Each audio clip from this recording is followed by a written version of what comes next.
She went off again. How dare you file this? How dare you file that? But then after she was done ranting, she goes, my client has agreed that she'll step down.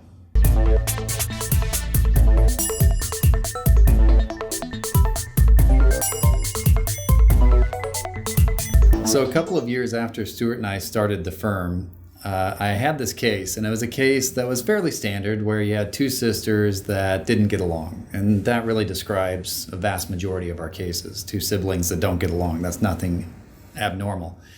These two sisters, unfortunately, were also put in charge of the trust, so they're both co-trustees, which the worst thing you can do is put two siblings who don't get along in charge of a trust, and yet people do it all the time. So I represented one sister. All the property was down where the sister lived in Riverside County, and that's where our office was at the time. The other sister lived up in Northern California, and she had an attorney out of Central California somewhere.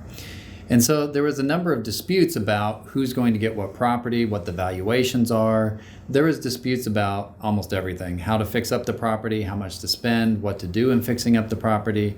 Anything you can imagine, anything you can have a dispute about, they had a dispute about.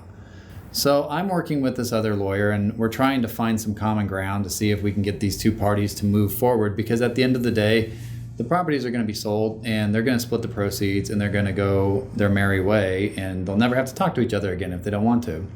But the problem I was having is that the other attorney decided that things were going to be her way. So every conversation was kind of like, well, we're going to do this way, and that was the end of the story. And no matter what I said, or if I said, well, doesn't quite make sense to me, or it's not quite reasonable to me, it would just be end of story. That's what we're going to do. So it became very difficult and a little combative in the relationship, which again, that's not completely abnormal, because there are times when, believe it or not, attorneys don't get along. So this lady decided at some point she was going to file a petition. And so she filed a petition up in Central California saying that she wanted to remove my client as trustee.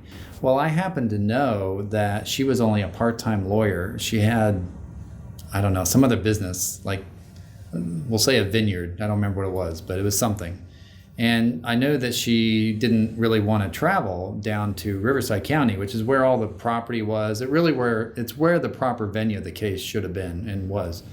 So I figured, okay, well, if you're going to play hardball, then we'll match you, and we file a petition down in Riverside. But then I took it a step further, because I decided, well, we're going to also do an ex parte petition, which is where you go in on short notice, and I'm going to ask that her client be suspended as trustee until we get this removal thing figured out.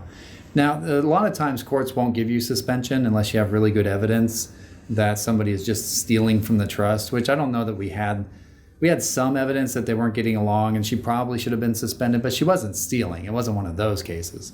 But what I knew is that I knew that if I set an ex parte hearing and gave her notice on a Thursday, the hearing was going to be the next Tuesday, and I knew the attorney wasn't going to want to drive down for it.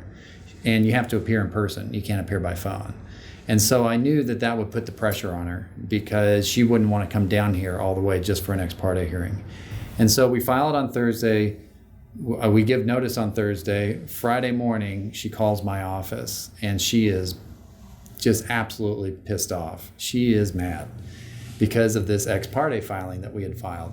And so she just tears into my assistant, which I hate that. I hate when people take it out on my assistant, because that's not fair. But I decided, well, I'm not going to call her back. I'm going to let her stew about it over the weekend. She can just kind of think about it. So then on Monday, I call her back. Hey, how's it going? I understood you called. What can I do for you? She went off again. How dare you file this? How dare you file that? But then after she was done ranting, she goes, my client has agreed that she'll step down. And as long as we can appoint a neutral and your client will step down, we'll appoint a neutral third party, then we can just not have to have any of these court filings. Well, that was fine with us. We had wanted a neutral all along. We had suggested that 3 or 4 months back, but she refused to do it because, of course, it wasn't her idea. So, but now all of a sudden, because of this ex parte, she goes, okay, my client's ready to give up. And so I said, fine, I'll draw it up. I'll send it up to you. We signed it that afternoon, took the ex parte hearing off calendar the next day. So it was a good lesson in the fact that it's not all about the legal claims or the law. Sometimes it's about things that are non-legal. For example, just knowing where somebody's kind of weak spot is. She didn't want to drive. I knew she didn't want to drive. She'd been very difficult to deal with. So I knew that if I hit her with the ex parte, I knew that there's a good chance she was going to fold, and sure enough, she did.